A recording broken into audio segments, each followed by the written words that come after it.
சோனா குருவி தன்னோட 3 குழந்தைங்களோட ஒரு சின்ன வீட்டுல வாழ்ந்து வந்தது. இந்த 3 குழந்தைங்கள்ல பெரியவன் பேரு ஆகாஷ், அடுத்தவன் பேரு குக்கு, மூணாவதா ஒரு பெண் குழந்தை, அவ பேரு பியூட்டி.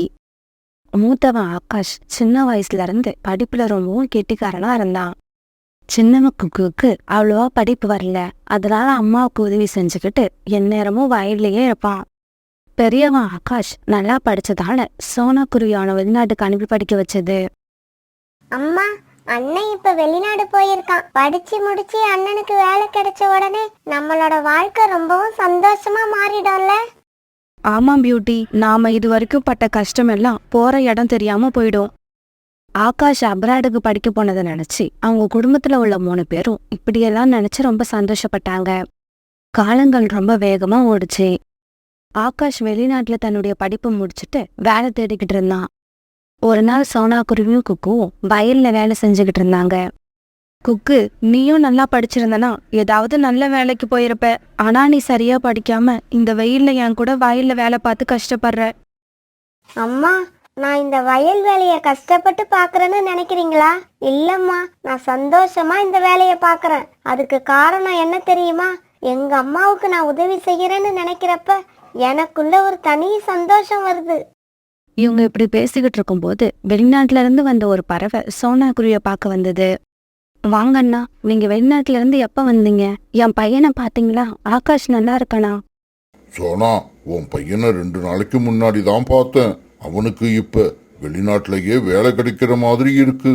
ஆனா வேலை கிடைக்கணும்னா 50,000 ரூபாய் பணம் டெபாசிட் பண்ண சொல்றாங்க. அந்த பணத்தை சீக்கிரமா ரெடி பண்ணி உன் பையனோட அக்கௌண்ட்டுக்கு அனுப்பிவிடு. உன் பையன் இதை தான் உன்கிட்ட சொல்ல சொன்னான். சரி, எனக்கு கொஞ்சம் வேலை இருக்கு, நான் கிளம்புறேன். இப்படி சொன்ன அந்த பறவை பிறகு அங்கிருந்து பறந்து போயிடுச்சு. அந்த பறவை சொன்னதை கேட்டதும் குக்குக்கு ரொம்ப சந்தோஷமா இருந்தது. ஆனா அவங்க அம்மா சோனா குருவியோட முகம் ரொம்ப கவலையா இருந்தது. அம்மா, ஏம்மா கவலைப்படுறீங்க? இந்த நாளுக்காகத்தானே இத்தனை வருஷமா காத்துக்கிட்டு இருந்தோம். அண்ணனுக்கு வேலை கிடைக்க போற சமயத்துல நீங்க ஏன் வருத்தமா இருக்கீங்க? குக்கு, ஆகாஷ்க்கு வேலை கிடைக்க 50,000 ரூபாய் பணம் கட்டணும். இப்ப நம்ம கிட்ட 10,000 ரூபாய் தான் இருக்கு. மீதி 40,000 ரூபாய்க்கு என்ன பண்றது? இப்படி சொன்ன சோனா குருவி பிறகு குக்குவை கூட்டுக்கிட்டு ஜமீன்தார் காலுக்காக வீட்டுக்கு பறந்து போச்சு. சோனா, பணம் கொடுக்கறது வாங்கறது இது எல்லாத்தையும் இப்பெல்லாம் என் மனைவி கோரி தான் பாத்துக்கிறா. இங்க பாரு சோனா, வேற யாரு வந்து பணம் கேட்டாலும் நான் இல்லைன்னு தான் சொல்லுவேன். உன் பையனுக்கு நான் கொடுக்கற பணத்தால வேலை கிடைக்க போகுது. அதனால உனக்கு நீ கேட்ட பணத்தை கொடுக்கலாம்னு முடிவு பண்ணிட்டேன். ஆனா பாரு, வட்டி விஷயத்துல நான் ரொம்ப கரெக்டா இருப்பேன். கோரி அக்கா, உங்ககிட்ட வட்டி ரொம்ப அதிகமா இருக்கு, அதை கொஞ்சம் குறைச்சிக்கிட்டீங்கன்னா நல்லா இருக்கும். சோனா, உனக்கு நான் பணம் கடனா தரேன்னு சொன்னதே பெருசு. அதுக்காக வட்டியெல்லாம் குறைக்க முடியாது. இஷ்டம் இருந்தா பணத்தை வாங்கு, இல்லன்னா இப்பவே இடத்த காலி பண்ணு. அம்மா, நம்ம அண்ணனோட வேலைக்காக தானே பணம் கடன் வாங்குறோம். அண்ணனுக்கு சம்பளம் வந்த உடனே சீக்கிரமா இந்த கடனை அடைச்சிடலாம். நீங்க எதை பத்தியும் கவலைப்படாம இந்த பணத்தை வாங்குங்க. சோனா, பாத்தியா, குக்குவுக்கு தெரிஞ்சது கூட உனக்கு தெரிய மாட்டேங்குது. இப்போ உனக்கு என்ன பணம் வேணுமா வேண்டாமா? பிறகு வேற வழியில அதை சோனா குருவி காலுக்காகத்துக்கிட்ட இருந்து 40,000 ரூபாய் பணத்தை கடனா வாங்குச்சு.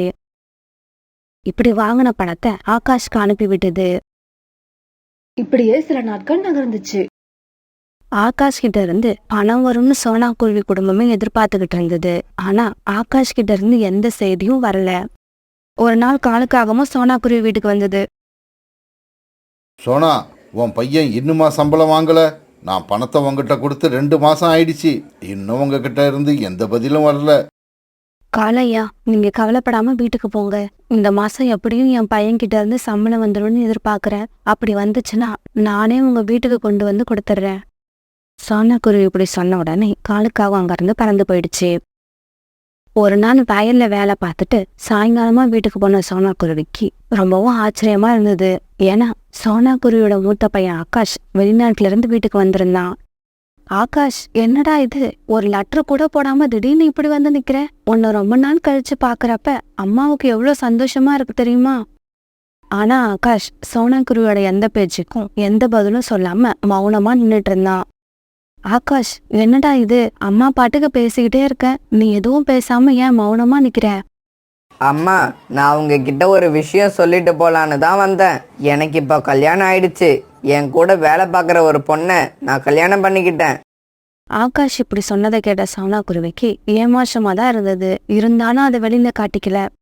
பரவாயில்ல ஆகாஷ், உன் மனசுக்கு பிடிச்ச பொண்ணை தானே கல்யாணம் பண்ணிக்கிட்ட, அதனால ஒன்றும் தப்பு இல்லை. அப்புறம் ஏன்டா அந்த பொண்ணை வீட்டுக்கு அழைச்சிட்டு வரல, நீ மட்டும் வந்திருக்க? அம்மா, அவ சிட்டியில பிறந்து சிட்டிலேயே வளர்ந்தவ. அதனால அவ இந்த காட்டை பார்க்கவே விருப்பப்படல. அதுவும் இல்லாம இதுக்கப்புறம் நானும் இங்க வரமாட்டேன். ஆகாஷ், உனக்கு கல்யாணம் ஆன செய்தியை சொல்லதான் இங்க நீ வந்தியா? அதுக்கு நீ இப்ப வராமலேயே இருந்திருக்கலாம். அப்படி இல்லம்மா, நான் இப்ப இங்க வந்ததுக்கும் ஒரு காரணம் இருக்கு. நமக்கு சொந்தமா இருக்கிற வயல்ல பாதி வயல் எனக்கு தானே வரணும். அந்த வயலை வித்து பணத்தை எடுத்துக்கிட்டு போகலாம்னு தான் வந்தேன். ஆகாஷ், உனக்கு வேலை கிடைக்கிறதுக்காக இங்க கால் ஜமீன் ஐயா கிட்ட 40,000 ரூபாய் கடன் வாங்கி அனுப்பியிருக்காங்க. அந்த பணத்தையாவது கொடுத்துட்டு போ. என்னடா குக்கு இப்படி பேசுற? நான் இருக்கிறது என்ன இந்த மாதிரி காடுன்னு நினைச்சியா? அது சிட்டிடா. அங்க விலைவாசி எல்லாம் ரொம்ப அதிகம். அதனால இப்ப என்னால எந்த பணமும் கொடுக்க முடியாது. இப்படி சொன்ன ஆகாஷ் சோனா குருவிக்கு சொந்தமா இருந்த வயல்ல பாதி வயலை வித்துட்டு அந்த பணத்தை எடுத்துக்கிட்டு நகரத்தை நோக்கி பார்க்க ஆரம்பிச்சான். சோனா குருவியால் நடந்தது எல்லாம் தாங்கவே முடியல. தன்னோட கூட்டுல படுத்துக்கிட்டு அழுதுகிட்டே இருந்தது. அம்மா, கவலைப்படாதீங்கம்மா, நான் இருக்கேன். வயல்ல இரவு பகலா கஷ்டப்பட்டு வேலை பார்த்தேன்னா இந்த கடனை எல்லாம் ஒரே வருஷத்துல அடைச்சிடலாம். சோனா குருவியோட பையன் ஆகாஷ் ஊருக்கு வந்துட்டு போன விஷயத்தை கேள்விப்பட்ட ஜமீன்தாரோட மனைவி கோரிக்காகவும் சோனா குருவியோட வீட்டுக்கு வந்துருச்சு. இங்க பாரு சோனா, உன்னையும் குக்குவையும் நம்பி பணம் கொடுக்கல. மூத்த பையன் ஆகாஷ் வெளிநாட்டுல வேலை பார்க்கறான். எப்படி இருந்தாலும் பணத்தை திருப்பி கொடுத்துடுவான்னு நினைச்சேன். ஆனா உங்களுக்கும் அவனுக்கும் இதுக்கப்புறம் சம்பந்தம் இல்லைன்னு எனக்கு இப்பதான் தெரிஞ்சுது. மரியாதையா நான் கொடுத்த பணத்தை சரியா 2 மாசத்துக்குள்ள திருப்பி கொடுத்துடு. இல்லன்னா இந்த வீட்டை காலி பண்ணிடு. இந்த வீட்டை வித்து எனக்கு வர வேண்டிய பணத்தை நான் எடுத்துப்பேன். இப்படி சொல்லிட்டு கோரிக்காக அங்கிருந்து பறந்து போயிடுச்சு.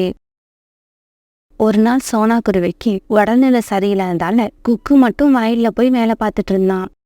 அந்த சமயத்துல குக்கு தன்னுடைய அம்மா நிலைமையை நினைச்சு கண்ணீர் விட்டு அழுதான். ஆகாஷ், உன்னை நம்ம அம்மா எவ்வளவு கஷ்டப்பட்டு படிக்க வச்சாங்க. கடன் வாங்கி பணத்தை கொடுத்து உனக்கு வேலையும் வாங்கி கொடுத்தாங்க. ஆனா நீ கொஞ்சம் கூட நன்றியே இல்லாம அம்மாவை ஏமாத்திட்டு போயிட்ட. நான் கஷ்டப்பட்டு உழைச்சி என்னைக்காவது ஒரு நாள் எங்க அம்மாவை சந்தோஷமா வச்சிருப்பான்னு எனக்கு நம்பிக்கை இருக்கு. ஆனா நீ அம்மாவுக்கு பண்ண துரோகத்துக்கு என்னைக்காவது ஒரு நாள் பதில் சொல்லிதான் ஆகணும். இப்படி தனக்கு தானே பேசிக்கிட்டு குக்கு துக்கம் தாங்காம அழ ஆரம்பிச்சான். குக்கு இப்படி அழுதுட்டு இருக்கத பார்த்த பக்கத்துல இருந்த கத்திரிக்காய் செடி இப்படி பேச ஆரம்பிச்சது. தம்பி, நீ பேசுனது எல்லாத்தையும் நான் கேட்டுக்கிட்டு தான் இருந்தேன். கவலைப்படாத, உனக்கு நான் உதவி பண்றேன்.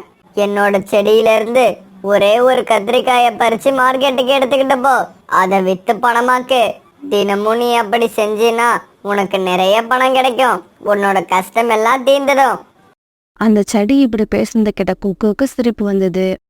கத்திரிக்காய் செடியே, நீ சொல்றதை என்னால நம்ப முடியல.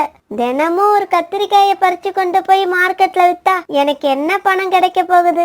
அதை வச்சு நான் எப்படி என்னுடைய கடனை எல்லாம் அடைக்க முடியும்? இங்க பாரு தம்பி, நான் சொன்னதை செய். உன்னோட கடன் தீருதா இல்லையான்னு அப்புறமா பாரு.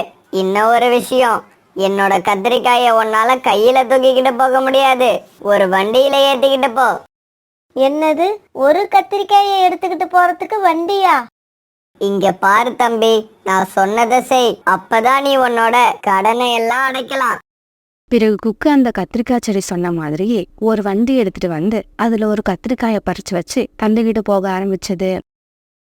என்ன ஆச்சரியம், குக்கு அந்த வண்டியை தள்ளிக்கிட்டு மார்க்கெட்டுக்கு போய் சேரும்போது அந்த கத்திரிக்காய் ரொம்ப ரொம்ப பெரிய கத்திரிக்காயா மாறி இருந்தது. மார்க்கெட்ல உள்ளவங்க எல்லாருமே அந்த கத்திரிக்காயை ரொம்பவும் ஆச்சரியமா பார்த்தாங்க. பிறகு அந்த ஆச்சரியமான கத்திரிக்காயை வாங்க எல்லாரும் போட்டி போட அந்த கத்திரிக்காய் ரொம்பவும் அதிகமான விலைக்கு விற்பனை ஆச்சு. குக்கு இதை எதிர்பார்க்கவே இல்லை, ரொம்பவும் சந்தோஷப்பட்டான். பிறகு மறுபடியும் அந்த கத்திரிக்காய் செடிக்கிட்ட வந்து அந்த கத்திரிக்காய் செடிக்கு தன்னோட மனசார நன்றி சொன்னான். பிறகு கொஞ்ச நாள் இப்படியே கத்திரிக்காயை பறிச்சு கொண்டு போய் மார்க்கெட்ல வியாபாரம் பண்ணிக்கிட்டு இருந்த குக்குவோட குடும்பம் இப்ப ரொம்பவும் நல்ல நிலைமைக்கு வந்துடுச்சு. காலுக்காங்கிட்ட வாங்கின கடனை எல்லாம் ரொம்பவும் ஈஸியா திருப்பி கொடுத்துட்டாங்க.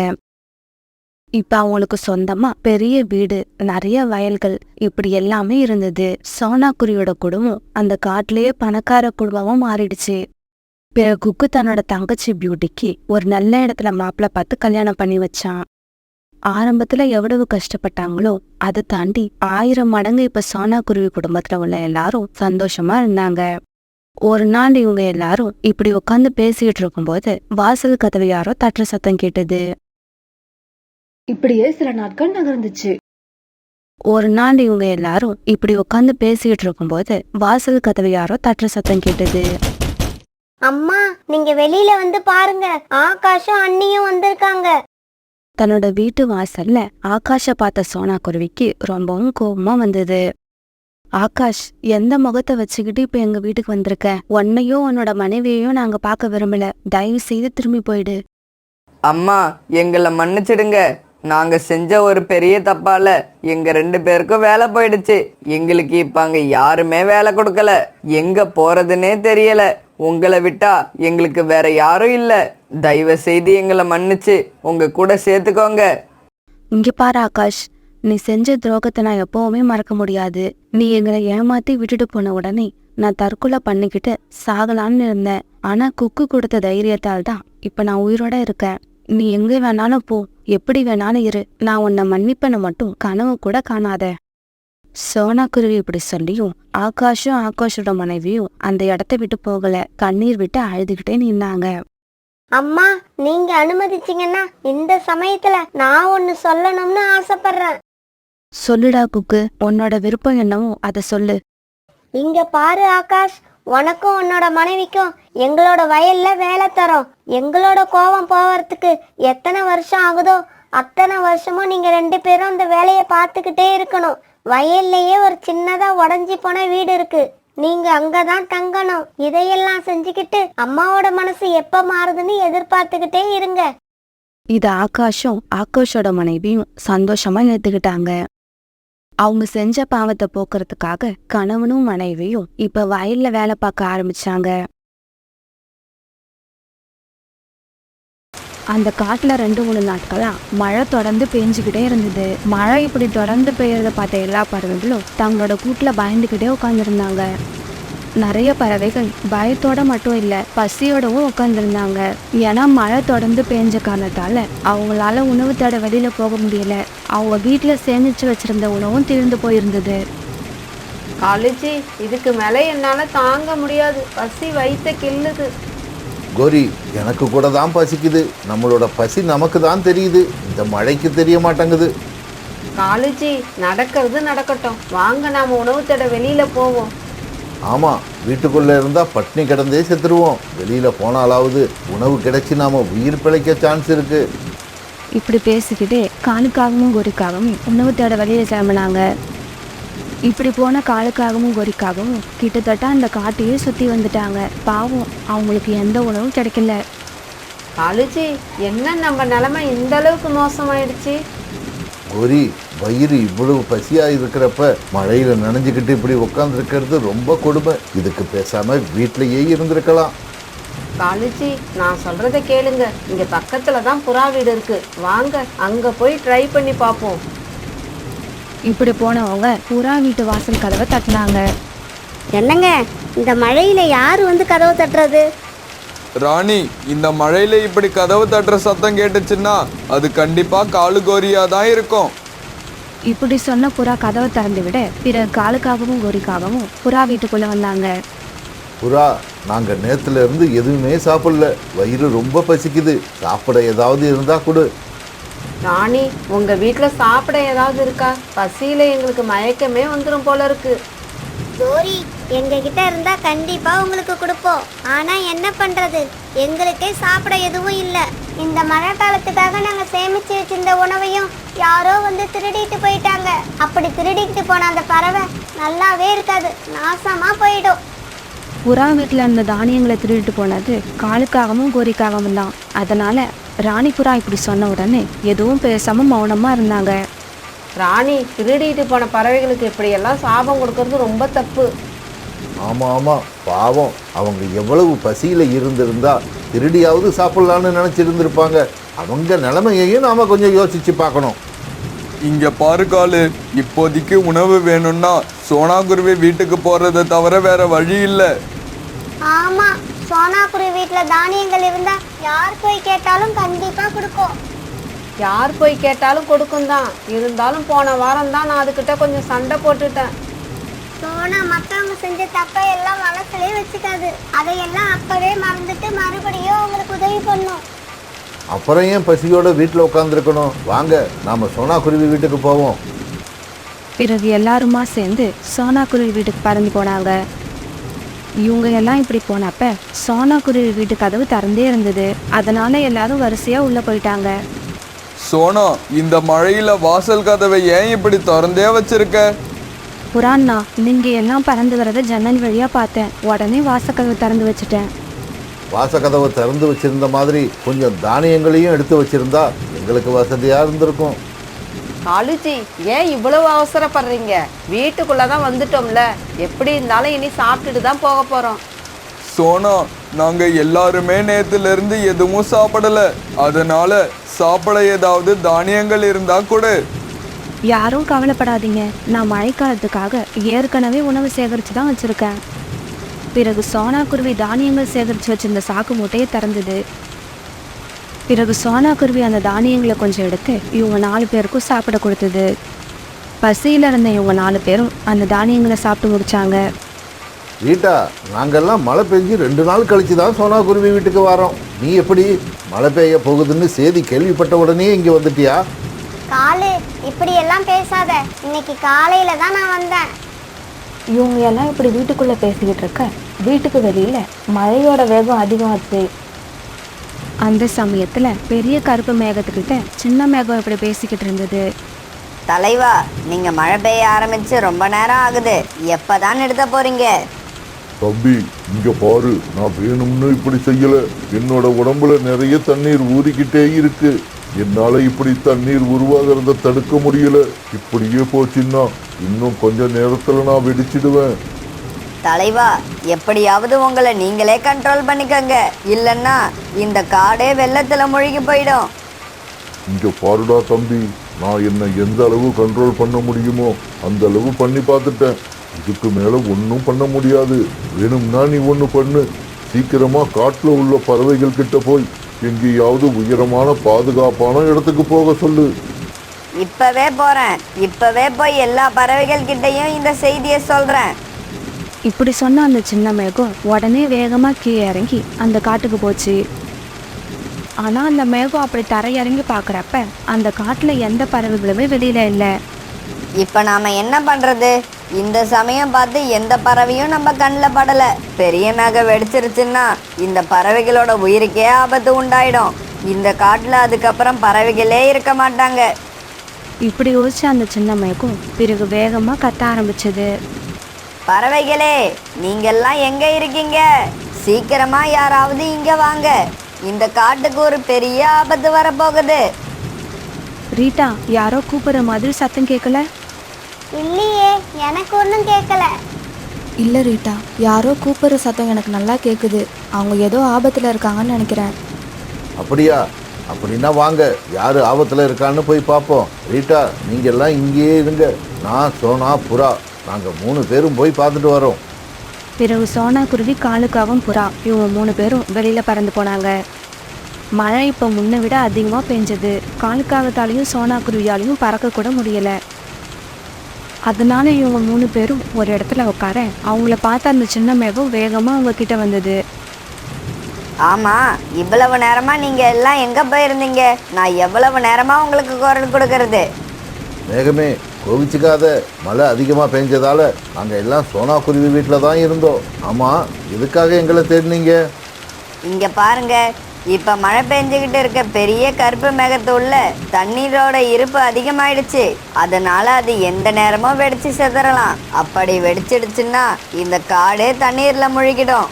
இந்த விஷயத்த சொல்லதான் நான் அவங்கள தேடிக்கிட்டு இருந்தேன். சீக்கிரமா எல்லாரும் பாதுகாப்பான இடத்துக்கு போய் சேர்ந்துருங்க. என்னது, மேகம் வெடிக்க போகுதா? ஏன் அப்படி நடக்குது? ஒவ்வொரு கருப்பு மேகத்திலையும் தண்ணீர் தானா சுரக்க ஆரம்பிக்கும். குறிப்பிட்ட நேரம் கழிச்சு அந்த தண்ணீர் சுரக்கிறது தானா நின்னுடும். எதிர்பாராத விதமா இந்த கருப்பு மேகத்துல தண்ணீர் சுரக்கிறது நிக்கவே இல்லை. அதனால அதுக்குள்ள நிறைய தண்ணீர் தேங்கிடுச்சு. இவ்வளவு நீரை அந்த மேகத்தால கட்டுப்படுத்த முடியாது. கட்டுப்படுத்த முடியலன்னா உடனே அந்த மேகம் வெடிச்சு சிதறிடும். இதுல இருந்து நாங்க தப்பிக்கணும்னா மலை பக்கம் போயிடலாமா? அங்க போனா எங்களுக்கு ஒன்றும் ஆபத்து இல்லையே. ஆமா, அதுதான் சரி. நீங்க 3 பேரும் மற்ற பறவைகளை கூப்பிட்டுக்கிட்டு மலை பக்கம் போயிடுங்க. அங்க போனாதான் நீங்க உயிர் தப்பிக்கலாம். பேசிக்கிட்டே இருக்காதீங்க, சீக்கிரமா கிளம்புங்க. சின்ன மேகம் இப்படி சொன்ன உடனே காலுக்காகவும் சோனாக்குருவி புறா இவங்க 3 பேரும் அங்கிருந்து பறந்து போனாங்க. ஆமா, உங்களை கூப்பிட்டது யாரு? யாராவது அங்க ஆபத்துல இருக்காங்களா? அங்க யாரும் ஆபத்துல இல்லை, நாம தான் இப்ப பெரிய ஆபத்துல இருக்கோம். ஆமா, நம்ம எல்லாரும் இந்த இடத்த காலி பண்ணிட்டு போய் ஆகணும். சோனா, என்ன வந்ததுல இருந்து நீனும் காலுவும் எங்களை பயமுறுத்திக்கிட்டே இருக்கீங்க. ரீட்டா, ஒரு பெரிய கருப்பு மேகம் இன்னும் கொஞ்ச நேரத்துல வெடிக்க போகுது. ஒரு மேகம் வந்துதான் இப்ப இந்த செய்தியை எங்களுக்கு சொல்லுச்சு. இப்படி சொன்ன சோனாக்குருவி பிறகு எல்லா விஷயத்தையும் தெளிவா மற்ற பறவைகள் கிட்ட எடுத்து சொல்லுச்சு. நாம இப்ப எங்க போறது? எப்படி உயிர் தப்பிக்கிறது? யாரும் பதட்டப்படாதீங்க. நாம இப்ப உடனே கிளம்பி மலை பக்கம் போனா உயிர் தப்பிக்கலாம். பிறகு எல்லா பறவைகளும் சோனாக்குருவி வீட்டுல இருந்த தானியங்களை எடுத்துக்கிட்டு அங்கிருந்து மலைப்பகுதியை நோக்கி பறந்து போனாங்க. முடியாது, இதுக்கு மேல என்னால என்ன கட்டுப்படுத்த முடியாது. நான் இப்ப வெடிக்க போறேன். இப்படி சொல்லிக்கிட்டே இருந்த அந்த பெரிய கருப்பு மேகம் திடீர்னு வெடிச்சு சிரிச்சு அந்த மேகத்துல இருந்து தண்ணீர் அருவி மாதிரி கீழே கொட்டுச்சு. அந்த தண்ணீர் கீழே கொட்டினதால அந்த காடே வெள்ளத்துல மூழ்கி போயிடுச்சு. ஆனா அந்த சமயத்துல எல்லா பறவைகளும் மலைப்பகுதியில பாதுகாப்பா உட்கார்ந்துருந்தாங்க. சோனா, நம்ம வர்றப்ப ஒரு பெரிய சத்தம் கேட்டது. அது என்ன சத்தம்? பெரிய மேகம் வெடிச்சிருக்கும்னு நினைக்கிறேன். நல்ல வேளை அந்த சின்ன மேகம் நமக்கு இந்த செய்தியை வந்து சொல்லுச்சு. இல்லாட்டி நாம எல்லாரும் அந்த வெள்ளத்துல மாட்டி உயிரிழந்திருப்போம். இந்த மழை எப்ப விடும்? யாருக்காவது தெரியுமா? இந்த கேள்விக்கு அவங்க யார்கிட்டயும் பதில் இல்லை. இந்த மழையில நாம இப்படி நனைஞ்சுக்கிட்டே உட்கார்ந்து இருந்தா கூடிய சீக்கிரம் நம்மளோட உயிர் போயிடும். இப்படி அவங்க பேசிக்கிட்டு இருக்கப்ப கோரிக்கா அவன் எதிரில் இருந்த ஒரு குகையை பார்த்தது. நண்பர்களே, நாம எல்லாம் தப்பிச்சிட்டோம். அங்க பாருங்க, பக்கத்திலேயே ஒரு குகை இருக்கு. நாம எல்லாம் அதுக்குள்ள போயிடுவோம், வாங்க. பிறகு அந்த குகையை பார்த்த எல்லா பறவைகளும் ரொம்ப சந்தோஷப்பட்டாங்க. பிறகு எல்லாரும் அந்த குகையை நோக்கி பறந்து போனாங்க. இப்படி குகைக்குள்ள போனதுக்கு அப்புறம் தான் எல்லா பறவைகளும் அவங்க பாதுகாப்பா இருக்கிறத உணர்ந்தாங்க. ரொம்பவும் மகிழ்ச்சியானாங்க. பிறகு அவங்க எடுத்துட்டு போன தானியங்களை சாப்பிட்டாங்க. கொஞ்ச நேரத்துக்கு முன்னால நாம எவ்வளவு பதட்டத்துல இருந்தோம். ஆனா இப்ப பாருங்க, சந்தோஷமா இருக்கோம். எல்லாரோட வாழ்க்கையும் இப்படிதான். எப்ப கஷ்டம் வரும், எப்ப சந்தோஷம் வரும்னு சொல்லவே முடியாது.